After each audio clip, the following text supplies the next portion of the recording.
yang selalu dipertanyakan adalah nanti uangnya bagaimana gitu. 331 nih Pak, Iya. desa dan kelurahan di Banyumas sudah berilah. Itu untuk legalisasinya itu sudah berapa persen Pak? Sudah Halo, selamat siang rekan-rekan dari podcast Suara Merdeka. Ada yang tahu nggak nih, sebelum mulai, aku punya pertanyaan. 12 Juli itu diperingati sebagai hari apa ya? Ada yang tahu nggak? Tulis di komentar di bawah ya. Nanti kalau ada yang tahu, itu jawabannya berkaitan dengan tema yang akan kita angkat di podcast Suara Merdeka pada hari ini. Oke, jadi hari ini podcast Suara Merdeka bersama saya Helga dan juga ada Pak Puji di sebelah sana yang akan membahas tentang menakar peluang dan tantangan implementasi Koperasi Merah Putih dalam upaya mendukung ekonomi lokal. Baik, pada hari ini kami mengadakan podcast bersama dengan dua narasumber kami yang tentu berkaitan dengan tema yang akan kita kupas dalam podcast pada hari ini. Berikut ada dua bapak-bapak di sebelah saya, bisa memperkenalkan diri terlebih dahulu. Dari Bapak Alfian. Alfian, Yeah. ya. Terima kasih. Halo, saya Alfian, Kepala Bidang Koperasi pada Dinas Tenaga Kerja, Koperasi dan UKM Kabupaten Banyumas. Oke. Selanjutnya pada Bapak yang di sebelahnya. Oke, terima kasih. Saya Suparjo, kebetulan Ketua KDMP atau Koperasi Desa Merah Putih Dauan, Kecamatan Banyumas. Baik, jadi podcast pada hari ini kami sudah menghadirkan dua narasumber kami yang tentunya akan memberikan informasi secara akurat ya, baik pelaku Ketua Koperasi Merah Putih dan juga Kepala Dinas Koperasi di Kabupaten Banyumas. Jadi langsung saja kita kulik nih bagaimana sih perkembangannya tentang Koperasi Merah Putih yang memang sekarang ini sedang berlangsung ya di berbagai desa-desa dan juga kecamatan di seluruh wilayah Indonesia begitu. Kemudian tentunya program terbaru dari pemerintah ini tentunya sangat menarik banyak perhatian para masyarakat karena tentunya ini kan memakan biaya yang cukup besar ya, anggaran yang cukup besar begitu. Jadi beberapa hal itu banyak yang kita pertanyakan nih, dan kita juga nanti ada perwakilan lagi dari pihak-pihak yang lain gitu. Untuk pertanyaan pertama atau iya ngobrol-ngobrol singkat aja sih ya. Pertama saya mau berbicara dulu bersama dengan Bapak Suparjo selaku kepala ya, ketua Koperasi Merah Putih dari Desa Dauhan. Bapak Suparjo, Bapak kan sudah menjadi ketua Koperasi Merah Putih nih di Desa Dauhan. Nah, pengalaman di lapangannya ini awal mula pembentukan Koperasi Merah Putih ini gimana Pak pembentukannya? Mulai dari pemilihan panitia kah atau anggotanya kah, atau bisa diceritakan sedikit mungkin Pak Suparjo? Iya, baik Mbak Elga ya, Ya. tadi ya. Sedikit kisah ini dari Dauhan, dari mulai sosialisasi.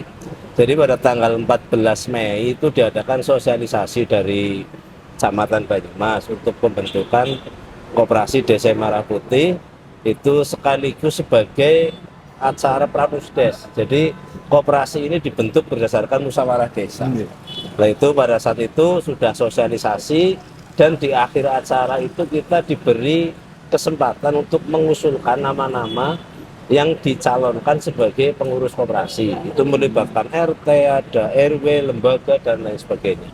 Kecuali lembaga-lembaga yang dilarang tentunya ya. Nah itu terus kita termasuk yang sangat cepat karena tanggal 14 sosialisasi, tanggal 15-nya itu kita langsung musdes. 15 pagi. Kita musdes, terus ya nama-nama yang diundang itu ya nama-nama yang diusulkan di samping tokoh-tokoh masyarakat dan lembaga desa. Terus di situ dilaksanakan musyawarah mufakat awalnya untuk memilih 5 orang pengurus dan 3 orang pengawas. Nah, secara mufakat ini kan nggak langsung tercapai. Akhirnya ya banyak diskusi dan lain hal, pokoknya terus menjelang akhir ini acara sudah terpilih 5 orang. Baik. Dan kebetulan saya ya. Oke, jadi Bapak Suparjo selaku Jadi ketuanya ya. Oke.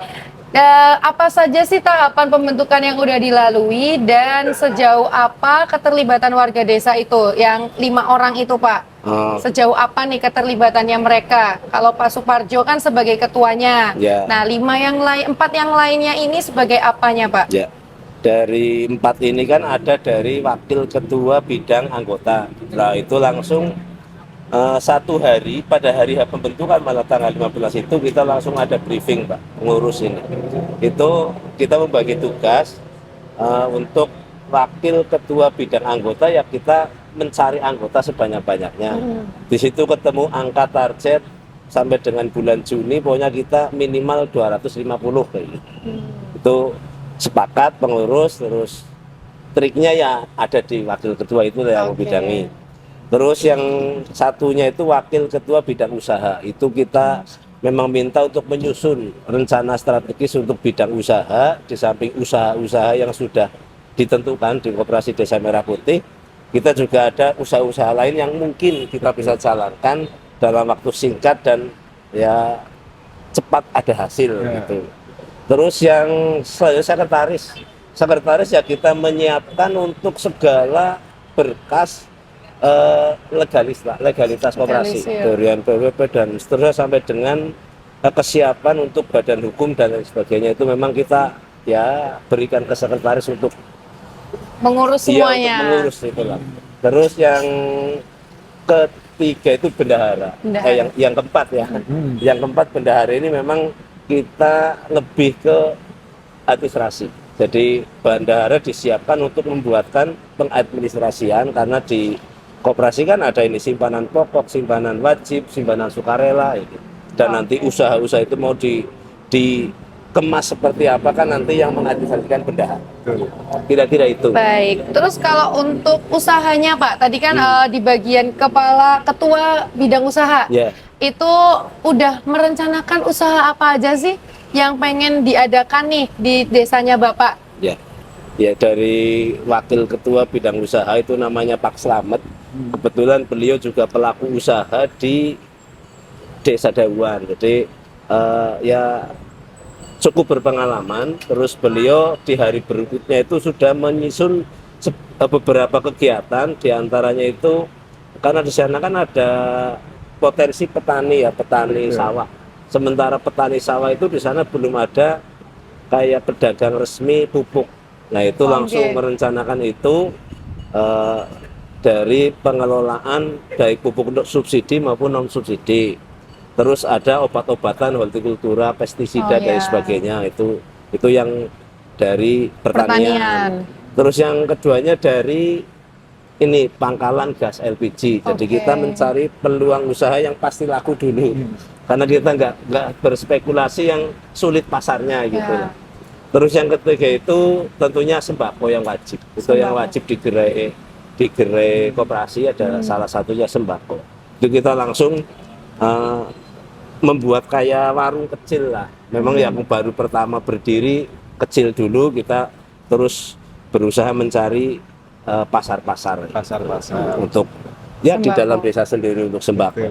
Kita juga menjalin kerjasama dengan lembaga-lembaga usaha yang sudah ada dulu. Jadi kita memanfaatkan itu dengan menjalin kerjasama seperti ada BUMDes, ada Gapoktan, ada Poktan, ada KPT dan sebagainya. Itu kita berarti malah bekerja sama ya Pak sama BUMDes ya? Iya, untuk tahap awalnya kita kolaborasi.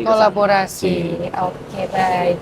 Terus Pak, selama dalam tahapan pembentukan ini sampai akhirnya ketemu tuh usahanya apa aja, ketuanya siapa aja, tantangan terbesarnya apa Pak selama dalam proses pembuatan ini nih?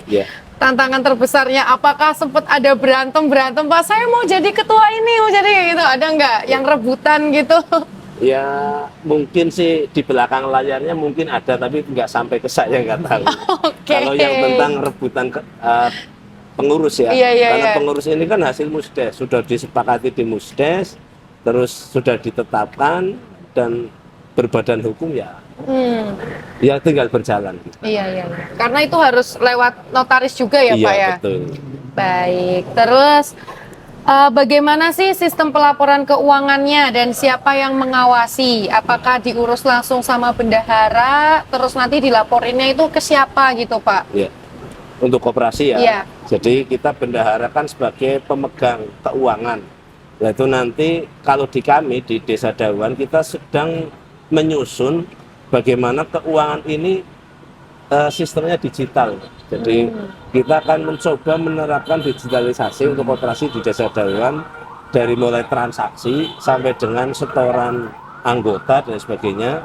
Kita akan menuju ke sana juga sehingga nanti bendahara ini hanya memegang angka atau catatan. Nanti tentunya kita ada 3 orang pengawas. Ada 3 orang pengawas yang salah satu unsur pengawas itu kan wajib kepala desa.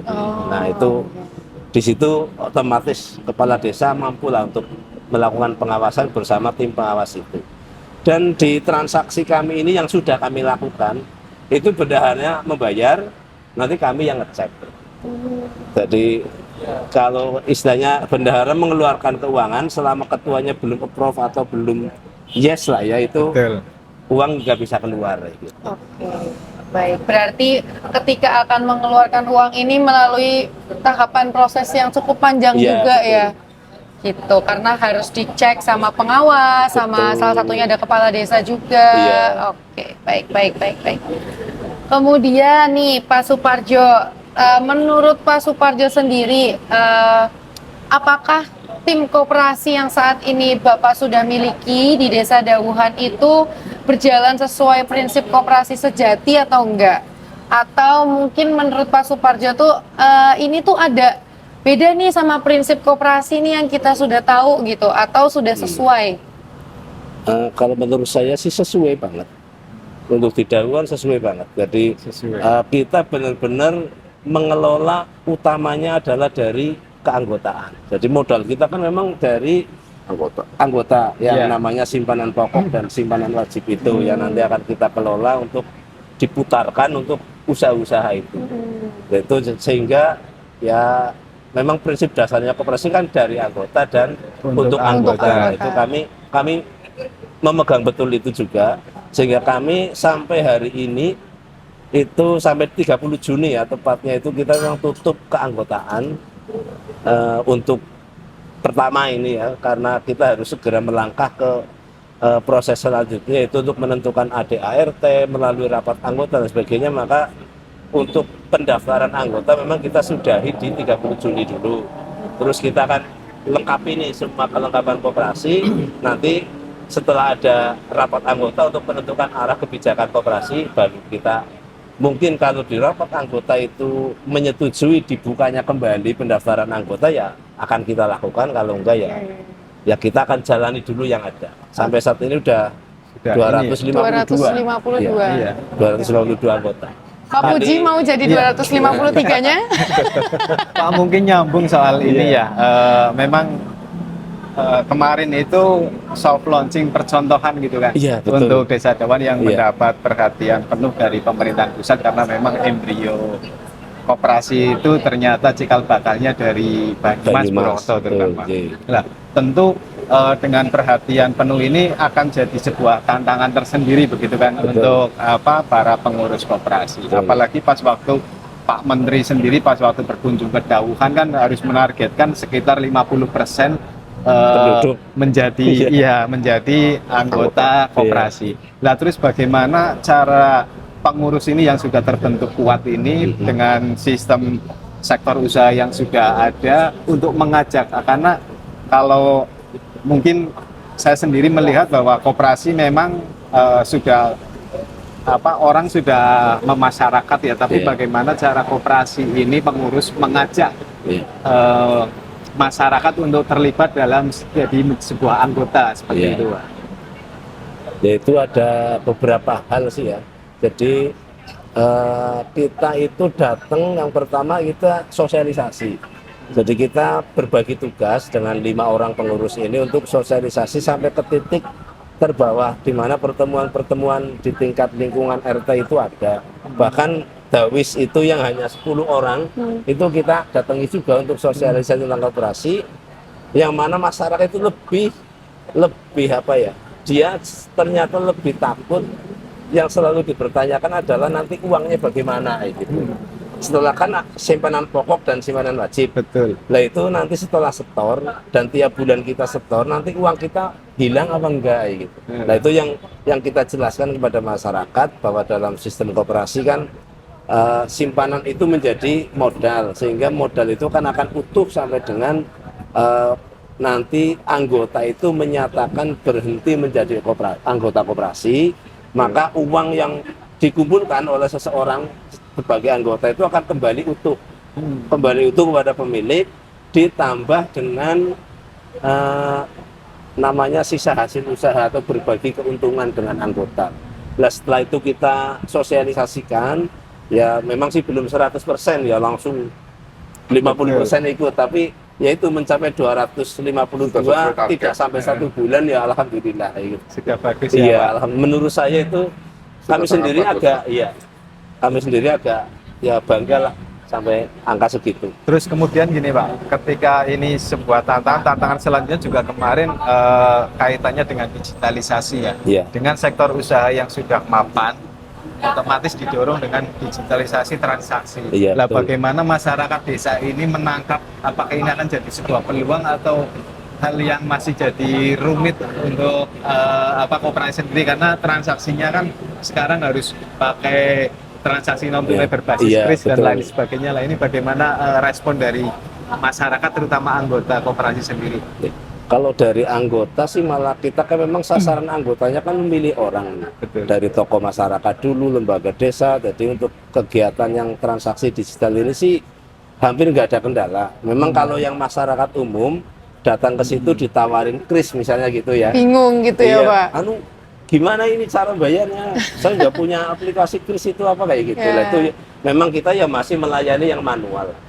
Yang manual ya yang cash gitu kita tetap masih, karena ini kan nanti secara berkelanjutan nanti kita akan edukasi khusus bagi yang anggota, akan kita ya prioritaskan untuk bertransaksi secara digital. Tapi kalau masyarakat secara umum ya kita hanya bisa berharap dan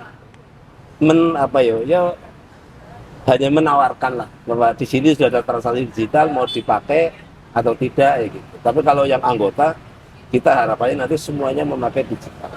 Itu untuk sektor usaha yang jadi prioritas di situ Pak. Kalau sembako kan memang wajib ya, Wajib, semua koperasi betul. di koperasi Merah Putih ini pasti ada usaha sembako lah. Untuk yang masing-masing desa kan punya potensi yang memang itu jadi sebuah betul. unggulan. Kalau di Desa Dawan sendiri apa ini Pak? Pertanian tadi, Pak. Iya, pertanian. Kalau Pertanian. Dawan itu pertanian padi. Di sana ada Pertanian produk padi. unggulannya itu padi organik. Yang perlakuannya organik dan non kimia lah istilahnya, dari penanaman, pembibitan bahkan penanaman sampai pengolahan itu tidak melibatkan istilahnya bahan-bahan kimia. Pupuk yang berkimia yang nggak pakai, itu hanya organik semua. Nah itu ya itu sudah dikelola oleh Gapoktan, tapi kan masih manual karena ya memang Gapoktan ini kan sudah berjalan lama. Nah itu kita temui Gapoktan ini, kita beri pemahaman tentang koperasi. Nah di situ kita bisa masuk bahwa produk-produknya dari lokal ini nanti bisa masuk ke koperasi, kita pasarkan sama-sama gitu. Berarti itu juga bagian dari upaya untuk menghindari tumpang tindih apa yang sudah jalan gitu ya Pak. Semua yang sudah jalan kita ajak. Kolaborasi lah. Kita ajak Kolaborasi. Tidak masuk. mematikan. Dan syaratnya wajib masuk anggota dulu gitu. Siap. Baik, gitu. Nah, kemudian dari desa sendiri itu kan tentu saja diawasi sama bidangnya Pak Alfian ya. betul. Tentu saja dong, nggak mungkin nggak diawasin. Nah, untuk Pak Alfian sendiri nih, peran pemerintah daerah dalam mendampingi pembentukan Koperasi Merah Putih ini mungkin di Dawan atau di sekitaran Banyumas nih apa Pak dalam menyikapi pendampingan pembuatan koperasi ini Pak? Ya, jadi kami bersama tim Permades ini aktif mulai dari awal, dari pramusda, musda sampai proses legalitas ini. Dan ini sebetulnya baru langkah awal, sebab nanti setelah ini kami ada pelatihan. Jadi gini, tahapan pembuatan legalitas ini sudah selesai per 30 Mei kemarin. setelah ini sampai dengan bulan Oktober ini adalah pelatihan, lalu ada business matching. Kami menghubungkan dengan BUMD atau pelaku usaha lain. Ini sebagian sudah mulai dengan Hismana Migas dan sebagainya. BUMN nanti kami adakan pertemuan untuk business matching itu. Jadi antar pelaku usaha nanti bisa menjalin kolaborasi. Ini kami harapkan ada di tiap desa ya, maupun kelurahan. Kelurahan. Jadi ada 331 desa kelurahan di Kabupaten Banyumas ini sudah resmi berdiri semua. Nah, tapi ini juga baru tahap awal sebelumnya. Nanti setelah itu baru kami pelatihan dan sebagainya sampai operasional 28 Oktober 2025 itu. Oh, Ya. berarti baru mulai fixnya itu 28 Oktober itu, Pak? Iya, ini kan Dawan hanya soft launching dan baru satu saja Dawan. Nanti tanggal 19 ini yang nasional. Oh gitu. Oke. Launching nasional tanggal 19 Juni ini kemungkinan dipusatkan di Klaten, lalu setelah itu sampai dengan Oktober ini udah persiapan pelatihan dan sebagainya. Seperti Pematangan itu. lah ya, Iya. sampai bulan Ya, sehingga Oktober. timeline-nya nanti 28 Oktober itu operasional penuh. Seperti itu. Operasional Operasional sesungguhnya penuh. lah ya. Iya. Pak, itu untuk yang apa tadi dari 331 nih Pak, Iya. desa dan kelurahan di Banyumas sudah beri lah, itu untuk legalisasinya itu sudah berapa persen Pak? Sudah 100%. Per 100%. 30 Mei 2025 itu sudah 100%. Hmm. Dan sampai sekarang belum ada dana APBD yang digunakan. Ya, orang kan mempertanyakan ini uang untuk pembangunan dan sebagainya terserah, belum, tidak.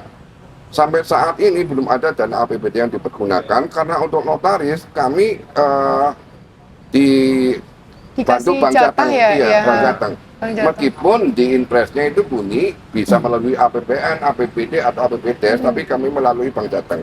Jadi sampai saat ini sebetulnya belum ada uang APBD yang keluar untuk pendirian Koperasi Desa Kelurahan Merah Putih ini. Itu kan kalau nggak salah di budget ya Pak, untuk Iya. notarisnya itu maksimal 2.500.000 ya? Iya, di tempat kami 1/4. Oke. Iya, 1.250.000. Oke, terus menurut Pak Alfian, bagaimana sih metode verifikasi dan evaluasi koperasi yang sehat dan layak didukung?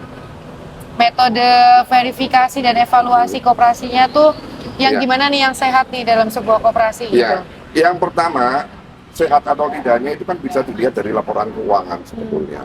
Itu verifikasi yang paling mudah ya, laporan keuangan. Lalu tentu saja nanti harus on the spot apakah laporan keuangan ini dinyatakan dibuat dengan benar atau tidak. Kurang lebih seperti itu. Tapi awalnya adalah kita lihat dari laporan keuangan dulu. Itu yang kami lakukan selama ini, SOP-nya memang seperti itu. Laporan keuangan dulu. Laporan Iya. keuangan.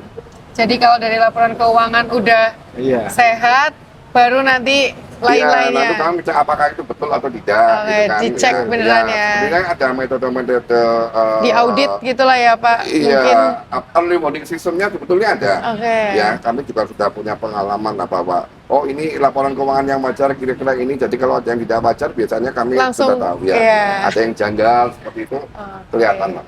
Pak, biasanya kan tantangan dari koperasi sendiri itu untuk sektor usahanya ini simpan pinjam. Iya. Di simpan pinjam juga bisa bermasalah di Ya. internal maupun eksternal. Betul. Di eksternal itu biasanya terjadi kemacetan yang akhirnya Ya. membuat kinerja koperasi sendiri akhirnya kurang-kurang sehat lah. Ya. Nah ini bagaimana mengantisipasi hal tersebut Ya. untuk pendampingannya dari dinas Ya. koperasi sendiri. Jadi gini, kami sudah memperhitungkan itu dalam mitigasi risiko bahwa sektor simpan pinjam itu memang mandatori dari ujung ya, wajib. Tapi dari awal kami sendiri tidak menyarankan itu langsung dibuat. Itu terakhir. Jadi kami lebih mengutamakan di Banyumas ini sektor real dulu. Kenapa? Karena sebagian besar koperasi yang bermasalah yang koperasi simpan pinjam. Betul. Jadi sementara ini belum ada koperasi desa kelurahan Merah Putih yang menjalankan usaha simpan pinjam. Boleh, di izinnya juga ada, tapi itu nanti terakhir. Setelah ini fondasi awalnya dari sektor real itu terbentuk, sudah ini baru simpan pinjam. Gitu.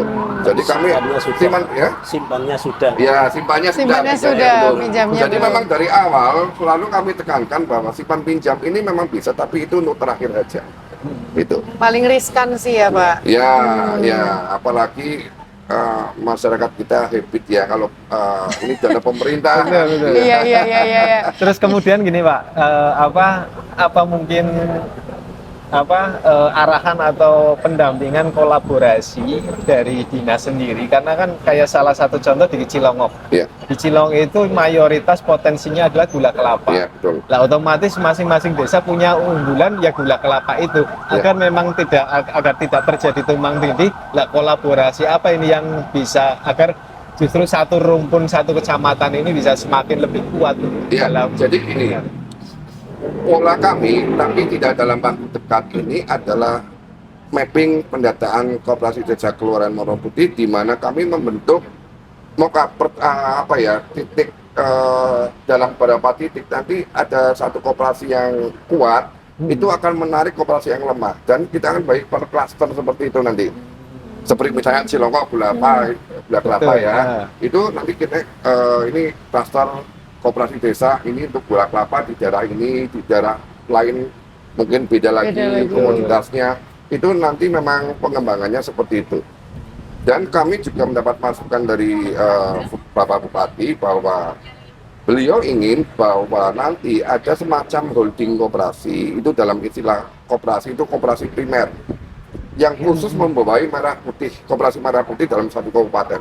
Jadi ada satu yang besar yang diisi oleh orang-orang profesional, itu gabungan koperasi Desa Merah Putih, ada satu induknya, semacam holding itu dimungkinkan, namanya koperasi primer, koperasi sekunder koperasi sekunder Merah Putih, nanti seperti itu. Gitu. Berarti memang tahapan kedepannya ini masih sangat panjang, masih sangat panjang dan menarik, tantangannya lumayan menarik. Tantangannya menarik. Cukup tapi kalau dari penting. kacamata dinas sendiri dengan sudah adanya berdiri yang sudah seluruhnya gitu kan. Lah ini potensi ekonomi kemasyarakatan akan seperti apa Pak? Setelah terbentuk ini kedepannya. Memang tujuan awalnya itu adalah membangun ekonomi pedesaan seperti itu kan. Jadi presiden kita ini rupanya berusaha menarik pendulum perekonomian kita yang sudah terlalu ke kanan dibikin agak menengah lah, agar uang berputar di pedesaan, ya begitu. Saya kira ini sih agar uang juga berputar lebih lama, sebetulnya itu di pedesaan, tidak seperti sekarang kebanyakan kan langsung dari desa langsung ke kota besar dan sebagainya. Nah, bidang-bidang usaha itu, karena itu ada satu sebetulnya bidang usaha tambahan yang diutamakan, yaitu sesuai potensi masyarakat desa tersebut itu dimungkinkan selainnya mandatori 7 itu. Nah, dari situ kita akan melihat bagaimana nanti. Tentu saja sekarang belum kelihatan. Ini kan nanti ya masih berproses gitu, lah. betul. Nanti akan kelihatan bagaimana uang berputar lebih lama di masyarakat, distribusinya lebih menyebar di masyarakat pedesaan. Saya kira itu kan kelihatan. Kami optimis hal-hal seperti itu akan terjadi. Gitu. Oke, berarti semoga harapannya nanti ke depan tuh pemerataan ekonomi masyarakat pedesaan lebih rata gitu lah ya, dan uang berputar di pedesaan, orang bisa pada jual beli usaha, buka usaha gitu. Mengurangi urbanisasi juga nih Pak. Ya. Ketika ini berproduksi di desa semakin Terus lapangan Pak Alfian nih ngomongin tentang masalah uang nih, ini kan riskan banget ya Pak. Otomatis kan kemungkinan besar nanti adalah pasti suatu saat itu entah pengurus apanya itu mungkin akan terjadi suatu penyelewengan nih Pak. Iya. Nah itu menurut Pak Alfian sendiri bagaimana cara mencegahnya, melalui pendampingan kah, sosialisasi kah, atau apanya yang lebih diperketat supaya tingkat penyelewengan dari pengurus ini tidak besar terjadi gitu? Yang pertama, di dalam koperasi itu kan ada pengawas. Nah, tugas mereka itu yang mengawasi, itu pengawas internal lah. Nah, karena itu kita jelas akan yang pertama itu memberdayakan pengawas. Itu screening pertamanya kan di situ, tahap awalnya. Nah, setelah itu baru kami akan adakan pelatihan-pelatihan juga untuk pengawas, pengurus juga, pengawas juga. Nah, itu dari situ baru nanti dinas juga akan mengawasi juga. Jadi screening awalnya pengarah, setelah itu dinas. Nah, jadi ini ada beberapa tahap lah untuk meminimalisir. Tentu saja ini tidak akan yang namanya pengawasan seperti apapun pasti ada kecolongan, pasti ada lah. Perbankan pun yang sudah sangat bagus tetap ada. tapi paling tidak kita meminimalisir, Diminimalisir. diminimalkan. Tentu saja pasti ada, tapi kita akan aktifkan itu pengawas, kemudian dari dinas juga mengawasi, dan dalam nanti kalau aset sudah meningkat ada dari akuntan publik seperti itu.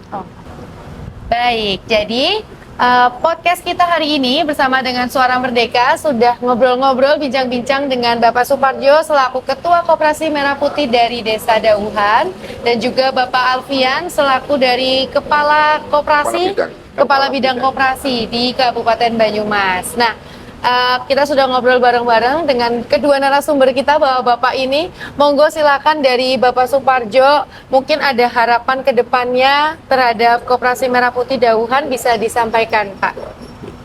Terima kasih. Jadi untuk teman-teman para pengurus koperasi, yang pertama jangan takut. Yang kedua jangan ragu lah. Terus yang ketiga percaya diri aja dan yakin bahwa kita bisa untuk melaksanakan tugas ini, menjalankan Koperasi Desa Merah Putih sesuai dengan keinginan atau harapan pemerintah. Terus yang selanjutnya pada dinas dan mungkin BUMN yang lain, teruslah bimbing kami dan pantau kami, arahkan kami agar kami tetap bisa berkembang, mengembangkan potensi desa kita masing-masing, agar nanti penduduk kita itu, khususnya anggota itu bisa sejahtera, intinya itulah. Oke, baik. Selanjutnya dari Pak Alfian, monggo mungkin harapannya juga terhadap pengurus-pengurus di desa ini. Ya, kami harapkan agar koperasi ini tentu saja berjalan sesuai dengan tujuan pembentukannya, yaitu meningkatkan perekonomian masyarakat di pedesaan, menciptakan tenaga kerja, kemudian meluaskan segala potensi, meningkatkan segala potensi-potensi yang ada di pedesaan. Saya kira ini usaha yang mulia dan patut kita dukung semuanya oleh semua masyarakat.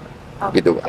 Baik, mungkin sudah cukup podcast kita bersama kedua Bapak ini. Kita lanjutkan di sesi berikutnya. Terima kasih.